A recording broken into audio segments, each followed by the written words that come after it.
Healthy pregnancy को plan करने के लिए क्या डाइट लें। अगर हर मदर इस बात के लिए कॉन्शियस हो जाए कि वो प्रेग्नेंट होने से पहले ही हेल्दी हो, तो हमारी एक पूरी जनरेशन ही स्वस्थ ही पैदा होगी। हेल्दी प्रेगनेंसी आपको हो, अगर आपको कोई बीमारी है अभी राइट नाउ, आप किसी भी डिजीज को डील कर रहे हैं, भले ही वो गैस, एसिडिटी या कॉन्स्टिपेशन कुछ भी है, तो आप एनएलएस का येलो डाइट चार्ट से शुरू करें। येलो डाइट चार्ट शुरू करके पहले आप अपनी बॉडी को डिटॉक्सिफाई कर लें। इसके बाद जब आपकी प्रेगनेंसी होगी, प्रेगनेंसी में आपने कैसे फॉलो करना है। प्रेगनेंसी के शुरू के महीनों में फीमेल्स को हार्मोनल चेंजेस होने की वजह से कुछ फीमेल्स को वॉमिट्स होते हैं। वॉमिट होने के चलते कुछ भी खाने पीने का दिल नहीं करता।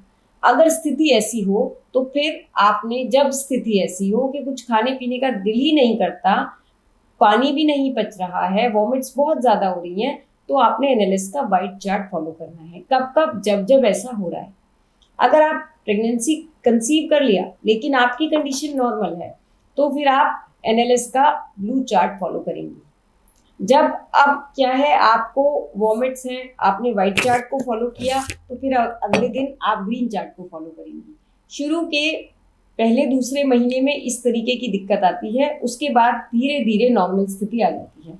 जब नॉर्मल स्थिति आ जाए, वॉमिट्स आपकी बंद हो जाएं, आप नॉर्मल रहना शुरू हो जाएं, उसके बाद आपने क्या फॉलो करना है, भूख को फॉलो करना है। प्रेगनेंसी कोई बीमारी नहीं है, प्रेगनेंसी बहुत खुशी की अवस्था है, आपने खुश रहना है सबसे पहली बात, और भूख को फॉलो करना है। मोस्ट ऑफ द टाइम हम क्या करते हैं कि प्रेगनेंसी है इसलिए ज़्यादा खा लो, ऐसा हमें समझाया जाता है कि अब आपके अंदर एक और शरीर पल रहा है, आपको 2 लोगों की डाइट लेनी है।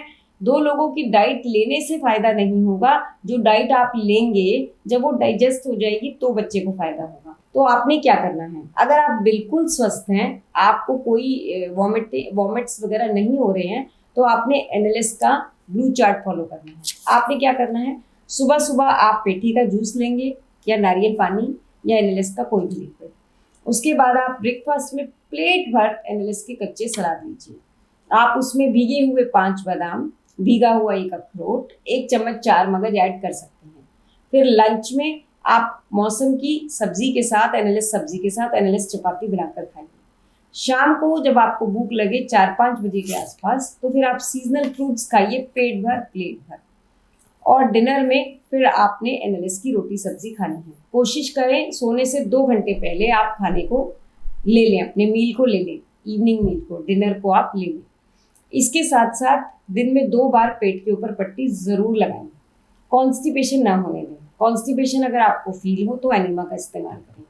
अगर आप किसी ऐसी जगह पे रहते हैं जहाँ का मॉडरेट क्लाइमेट है, जैसे दिल्ली में अभी नॉर्थ इंडिया में ठंड के दिन आने वाले हैं, लेकिन आप कहीं महाराष्ट्र से, केरला से, बेंगलोर से हैं जहाँ मॉडरेट क्लाइमेट है, तो फिर आप स्पाइनल टब बाथ का यूज़ करें और भी अच्छा रहेगा। स्पाइनल टब बाथ में लेटना होता है, 2 इंच पानी डालकर इसमें आपने लेटना है।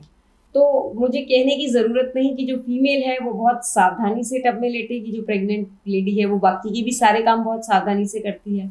सावधानी से टब में लेटेगी, सावधानी से उठेगी। लेटने से कोई खतरा नहीं है, सिर्फ आपको सावधानी से लेटना है, सावधानी से उठना है। अगर आप ऐसा करती हैं तो आप देखेंगी आपकी पेनलेस डिलीवरी होगी।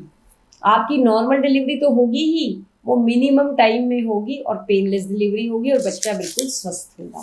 इस तरीके से आपने प्रेगनेंसी से पहले और ड्यूरिंग प्रेगनेंसी डाइट को फॉलो करना है। प्रेगनेंसी की कंडीशन में 5वें, 6ठे, 7वें, 8वें महीने में कौन सी एक्सरसाइज करनी है, जब बच्चे का जन्म हो जाए फिर आपने कौन सी एक्सरसाइज करनी है, किस तरीके की डाइट लेनी है, उसको समझने के लिए आप ये बुक पढ़ सकते हैं, मदर एंड चाइल्ड केयर। इसमें आपको पूरी प्रेगनेंसी के बारे में, बिफोर प्रेगनेंसी, ड्यूरिंग प्रेगनेंसी और आफ्टर प्रेगनेंसी, डाइट, एक्सरसाइज, सभी कुछ बहुत अच्छे से समझाया है। अगर आप इंग्लिश में पढ़ना चाहते हैं, आपको इंग्लिश वाला है कि मुझे इंग्लिश बुक चाहिए, तो आप इसको पढ़ें। अगर आप हिंदी को पढ़ना चाहते हैं, इंग्लिश को प्रेफर नहीं करते हैं, तो फिर आप ये बुक पढ़ सकते हैं, प्राकृतिक स्वास्थ्य शास्त्र।